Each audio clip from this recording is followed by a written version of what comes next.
Hello, and welcome to another episode of Scavenger Life. This is episode number 517 at scavengerlife.com. You know, last week we were talking about don't fall into FOMO, fear of missing out. And It really is that time. Christine K on our forum said that she's been finding a lot of stuff in the garbage. Yeah, dumpster diving. And a couple other people were talking about that too. And I didn't really think about that. Yeah, if everyone is spending their money on new stuff, very often people are very strange and they just throw away perfectly good items. Yeah. So I guess if you're a scavenger, that's where I would start to look, is in the garbage. That's actual really smart. garbage. You know, especially if you are in like an urban area. Oh my God. I mean, for our coffee business, we just bought another refrigerator. Just a home refrigerator. Right, a little white refrigerator. You found one on Craigslist for like $100, but it came with a microwave and a toaster. Yeah. And it's not that the guy was throwing it away, but he just had too much stuff, and he said he retired and he had it at his office. And he's like, I just don't need an extra refrigerator. I mean, that's great. We'll probably sell the microwave for... Yeah, I'll probably sell the microwave for $50 maybe. Microwave. And a toaster isn't really worth that much, but... I'll just give it away with the microwave. Yeah. But, it's sort of like... I think sometimes people... It's the easiest thing for people to do is just throw things away. Yep. Like, you don't have to bring it anywhere to the thrift store. You don't have to put it on Craigslist and have 5 people not show up, you know? So, yeah. Just put it on the street. And other scavengers have actually talked about they're going to yard sales again, and that those are being really good.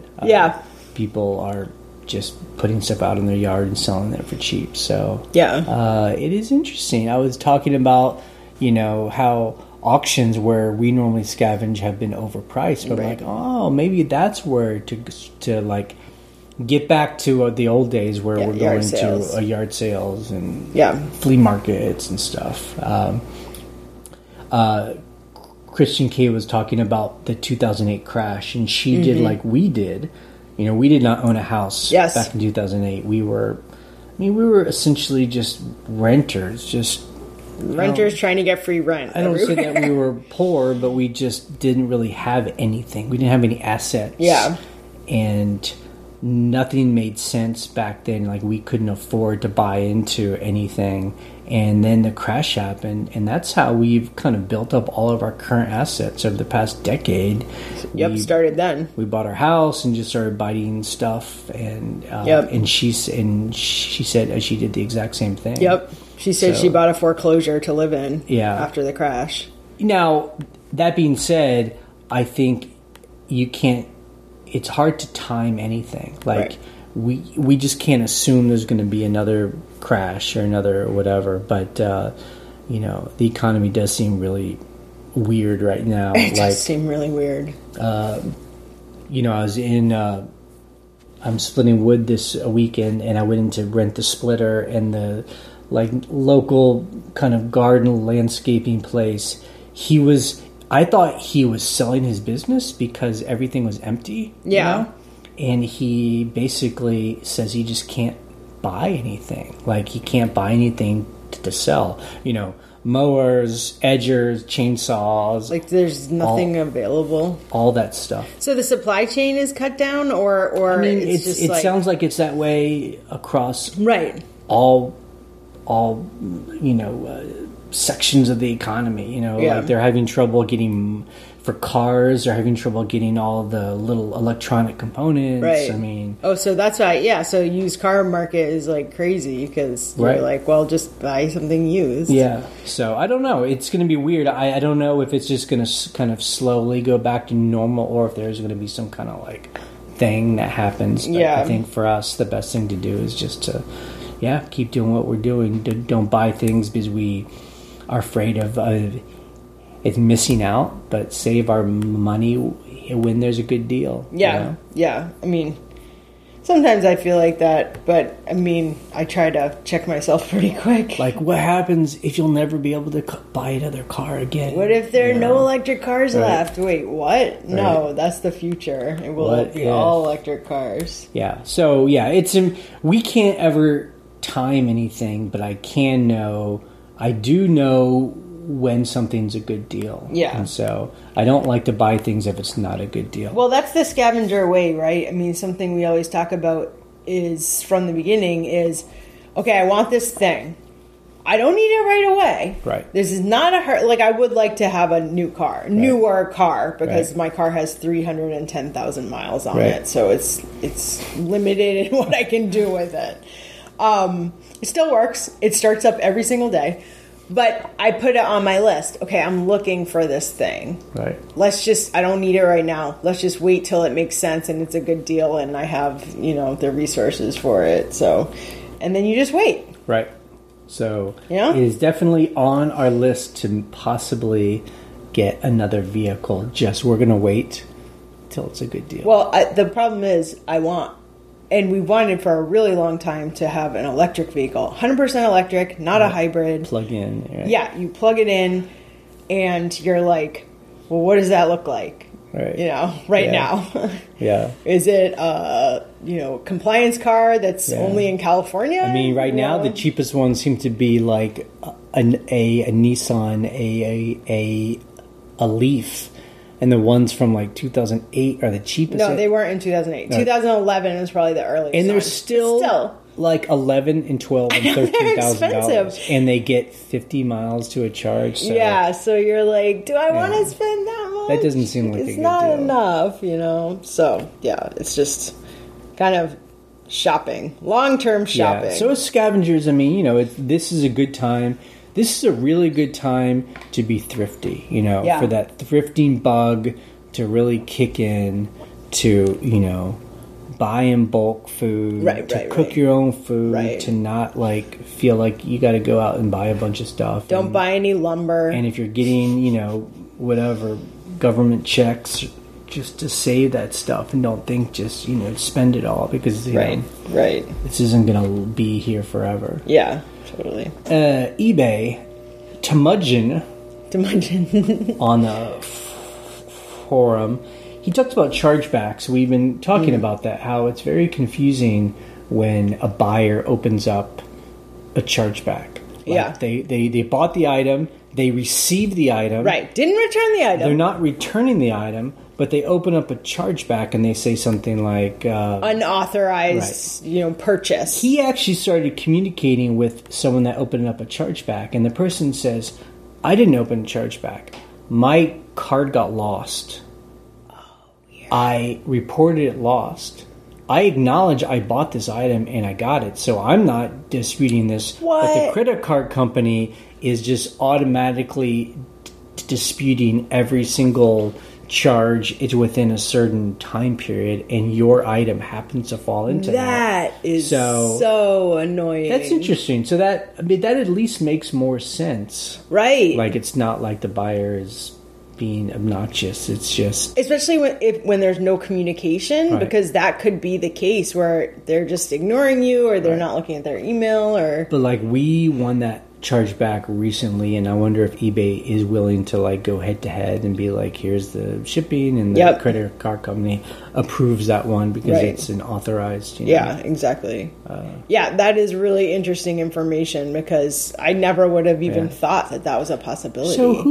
So who does pay for that? So if I drop my card on the ground, someone picks up and buys a bunch of stuff, does the credit card company pay for that, or does a retailer have to eat that loss? So the question is, who carries the insurance for that? Yeah. There must be insurance. Is there credit? Does Visa have or whatever? Chase have insurance? They must. I don't think it's insurance. I think they just. I don't know if the credit card company just. That's part of the service that they provide. Yeah, is loss. I don't know. I bet someone listening knows the answer. Well, no, I would love to know that. I would love to know that. I'm sure if I Google it, I could figure it out. Well, so it's a similar situation if you think about it. something happens on eBay where, not global shipping, but like this has happened with just domestic, where for whatever reason, eBay covers the return, where they're like, we're going to cover this because of XYZ. You keep your money and we're going to give the buyer their money back for, I forget what the reason at this point, if it's not global shipping.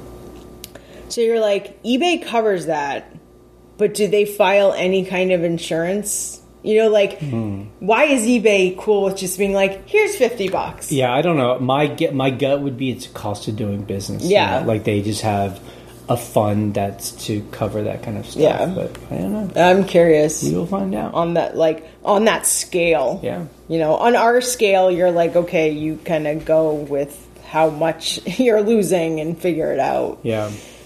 All right, our numbers this week on eBay, we sold 33 items. 33. It felt like a good week. Yeah. It's like almost 5 items a day. Yeah, that's pretty good. Our gross sales, including the fees and shipping and taxes. So it sounds good. $1,553. You're like, wow. Okay, net sales minus all the fees and shipping and taxes, $1,136. Yeah, that's pretty good. Yeah. I mean, I'm going to chalk that up as a victory. As over 1,000. A win. We feel like it felt like getting back to normal. Yeah. Yeah. And again, this is in a period where we no longer have a helper. We're not really listing things like we used to or taking pictures. I'm listing things very... Right. So we're kind of eating off of our large inventory. Yeah. It's kind of, I don't want to say it's remote control, but it's... sort of. I mean, yeah. But... We do have so much stuff. Like, we sold some... there are a couple things that someone pointed out. Oh, this is from the 70s, not the 50s. Mm-hmm. It was a Disney World mug or something. And I looked at the way we wrote the title, and I'm like, I would never write a title like that anymore. Not that much, just like the way we wrote certain words. And I'm like, how long have we had this mug? So it's just kind of... Did you change it? Yeah, I changed it from 1950s to 1970s. And I had said ceramic, but it's porcelain. It was like made in Japan porcelain. Yeah. Like, it was kind of a nice collector's mug it had the Magic Castle. So, it's just funny looking at those photos and thinking, this is just a really big inventory where some stuff was from before we had a helper. Right. When was that? So, But the good news is that stuff has been selling. So I was going to say today or yesterday we sold a pair of sunglasses that had similar photos, like it was the old camera and stuff and the old title, and I'm like, that was like a pretty good sale, $20. It's just $20 or $30 on these like vintage sunglasses. Just such random things, and it really is like our strategy has always been do the work now, and it pays for itself later. Deferred profit, and that's true. We're making money now from work we did.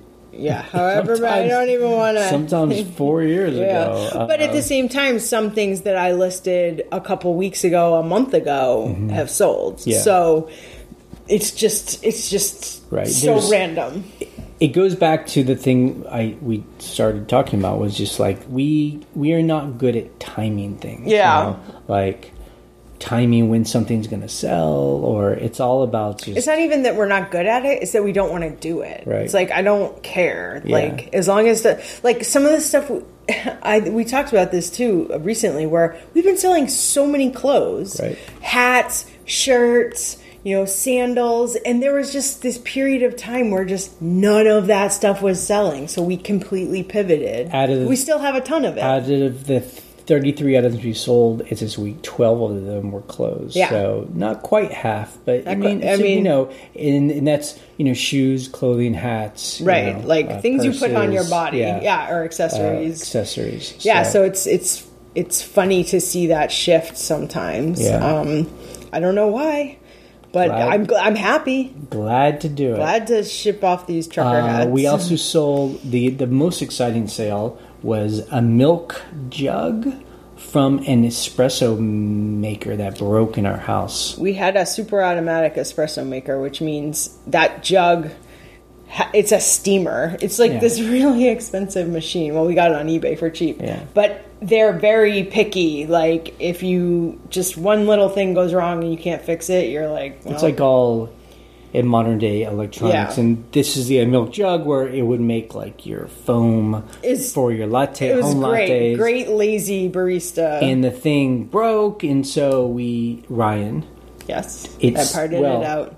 To be fair, it sat there for 6 months. It's half the pandemic. It sat getting dust. And then finally, you took things apart, and then this one piece sold for $115 to someone overseas. And it's crazy. So here's the reason why I knew that the carafe was worth a lot, because there were times where I wanted steamed almond milk, but the thing was filled with like half and half. Right. And I was like, well, I'll just get a different carafe to keep in the fridge. So I'll have almond milk or half and half.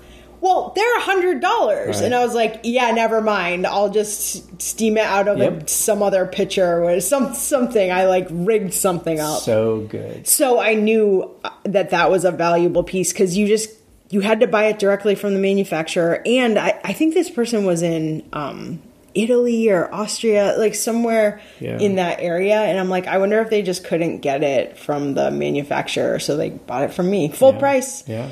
So $115. Or the fact that, you're willing to ship it overseas. I think that is a good I think maybe it was just a hard piece to find. So Scavenger of the week, we didn't actually scavenge this week, because again, we have so much stuff. Oh my God. But we've been...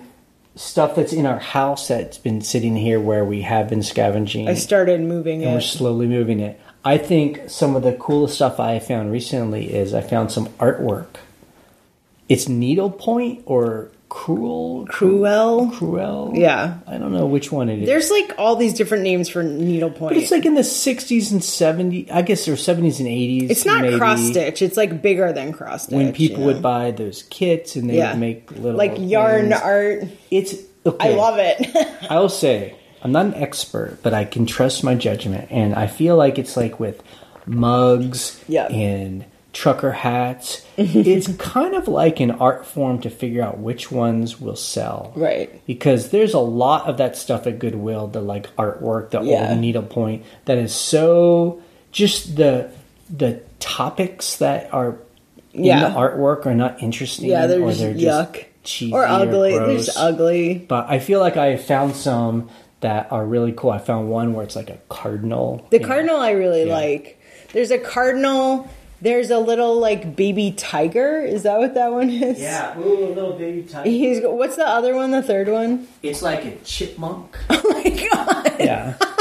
But it's just like, why? But it's, I can just tell. They're so cool. So a couple, framed, a couple of those I even, like, pictured putting in the cafe. I mean, they're a little bit on the edge of kitsch, like... I don't know if I would want to put them in there, but I could see them in a place like that. We've talked about it. It's like the whole thing with younger people where it's about young ladies or the fantasy is like living in the country. Oh, like, it's cottage. Cottagecore? That's it. It's cottagecore. The chipmunk one for sure. Yeah. Oh my God. Cottagecore. It's so I bought these for 50 cents each, and these they're great. Yeah. I think they're very cool. I have some pieces, those like Cruel kit pieces. Like we have one in my bathroom upstairs that's like my initial. It's like says R with like all these funky things around it. I'm just like, that's awesome. So how much do you think something like those would sell for? You know, they're like whatever. They're pretty big. 18 by not too much, but I would say I'll probably list them $40 bill for 40. Yeah, so 50, but our store's on sale. It'll be like 40 something. Yeah. I mean, I think someone will buy them for that. It's so Isn't that funny? Hard now owning a coffee shop where we're selling, like $2 cups of coffee and like, $4 lattes and it's all good and we're selling a lot and business is good. It is so tough switching mentality from like what's successful running a coffee shop versus what's successful running an eBay business. The fact that I can find something for 50 cents and sell it for possibly $40. $40 to $50. That profit is so... It's crazy. Now, we knew that before. Like, we knew that before when we did this. We were like, well, that was 1,000% profit, you know? But, again, it's just such a different business model. But and the fact that it doesn't cost us anything to do that. There's almost no overhead. Like, the overhead is so minimal. Whatever it costs to put on eBay is so small, and then you just throw it in your warehouse. And whereas, running this coffee shop, you have to, like, you know, all the utilities and payroll's number one, and just all the you know, you got to buy, you know, fresh ingredients all the time. And the like it never ends. Right. Like, it's so funny because Phil walked into so we store everything at the roaster building. Our partner Phil walked into the roaster building. We have a big attic that's the storage place. And he walks in with these like huge boxes full of like lids for cold brew or whatever, the like cold cups. And he's like, there's more where that came from. And he like went to his car and got more. And it's just so funny because I'm like, oh yeah, we can't run out of, like, we have to have cups forever. Like, it's never like, oh, we ordered this. And you know, it's like the fact you sell, you know, $2 cup of coffee. Right. Which is good because, you know, that probably costs us 5 cents. I don't know. Well, the like coffee the regular itself. coffee. Yeah. But then the cup itself is like a nickel, and then the top is whatever. And then the sleeve. A nickel, and the sleeve, and then if they get like a stir and, it's just and, and a napkin and the like, sugar, you're like, did I make any money on this? Crazy. Yeah, it's crazy. It's crazy. Yeah. I mean, so that's why, you know, we are learning, you know, when we see restaurants go out of business or, you know, whatever, you're like, no kidding. Now I understand, like, when you go to a fast food place, it seems like it's happening more lately where I feel like when I was a kid, they would just have, like, a thing of ketchup. Yeah. Where you could just grab a handful of, you know, little packets of ketchup. Not anymore. And now you have to go and ask. Because I'm like, because those cost, like, you know, 2 cents each. Yeah. And people are like, I'm just going to get a month's worth of ketchup in my pocket. Or whatever. Oh, man. I remember when we went to Australia a couple times, actually. But not to show off or anything, but like one of the times we were in Australia and we were eating at a pub. We ate at this pub down the street from the job we were working, and I remember they would give you this tiny thing of ketchup, and they would charge you for it. And I was always like, yo, give me like a whole bowl of ketchup. I'm an American. Like, I need ketchup. And like, that's just, they're like, no, this stuff is expensive. And like, we have to pay our workers a living wage. Yeah. You know, which they do. It's valuable. Yeah. So anyway. But anyway, that's why when we talk about, you know, our eBay business has helped fuel these other things we've done. Because it is wacky how much money you can make. Amazing. Although, I mean, again, I will put a caveat though. I mean, it's not guaranteed. It takes a lot of work. It takes work. I mean, look, it's just the level of overhead and daily maintenance. Like the thing about a cafe too, like we say, you know, you always have to restock every single day. We need more cups. We need more of this.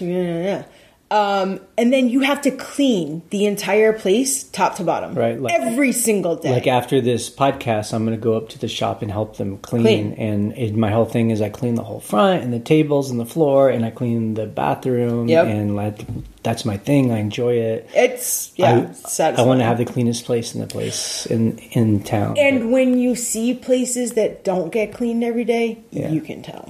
Okay, we have no calls this week, but if you would like to call and leave a question or a comment or a story, you can call our voicemail line. The phone number is 540-407-8486, or you can email us an audio file. Our email is thescavengerlife@gmail.com.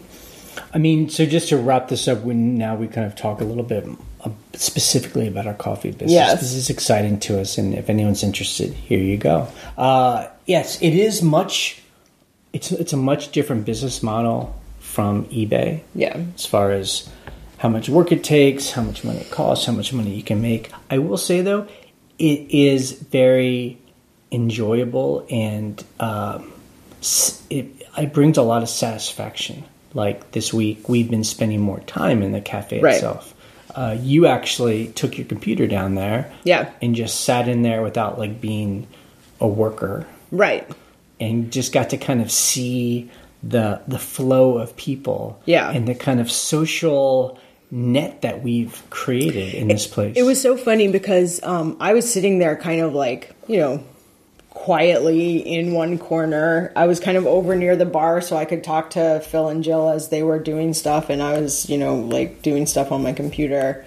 And like, I cannot tell you how many people would be like, walk in the door and see me. I have my headphones on because I'm like I think I was editing video, and they'd be like, hey, they'd say hi. Like, it was actually really hard to get work done because like I knew almost everyone who walked through the door. Or small town. If I didn't know them, somehow they knew that I was one of the owners, I think, because I was talking to Phil and Jill like pretty actively, and we were like talking about stuff. So they would come up and be like, we're so glad this is here, So like you really get this sense of joy from people when they walk in. That you just don't see, obviously, if you're not there. I mean, you hear from people sometimes, but it's an amazing feeling to be able to have like brought that to this place. Right. And I think about it, it's almost like when we started eBay, and we were doing eBay for several years. Yeah. And then you're the one that was like, let's do a podcast because this is lonely and boring. It's almost true. Like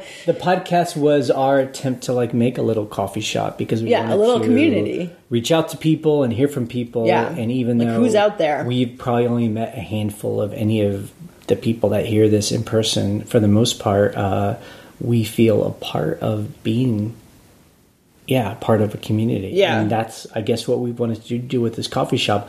I noticed this week that we have really become part of the fabric of this town, of our main street. Yeah. I'm seeing the regulars. There's all the tourists, which is great. I love them. Please keep coming. Yeah. But I see the local people. And up until now, we've lived here since 2008. We know the town well. We know kind of all the people in charge. Right. And, I know all the adults in charge, like all the leaders. Air quotes here. What's interesting, though, I'm seeing, though, is that people our age are starting to take over the community. Right. Like the adults. Because, like, we're old now. I mean, so I just turned 48 2 days ago. Yeah. All the adults are now, I'm thinking, oh yeah, they're like getting into their like 70s. Like they're all slowly transitioning out. And they're retiring, the people our age who, oh yeah, that's the person that's in charge of that, and they're all 30 and 50. Right. It's a good feeling. No, it's great because I feel like they have a similar attitude towards business. Yep. We've we joke around, actually. Some of our diehard regulars at the coffee shop, when they were in charge, in quotes, of things in the county, in the town, would discourage us from doing things because they were like, you're going to lose all this money. It's really hard. Yeah. No one ever shows up for work, because they've seen it, whatever. There's a diehard regular who a little cynical. He walks in. Yeah, he's cynical, of course.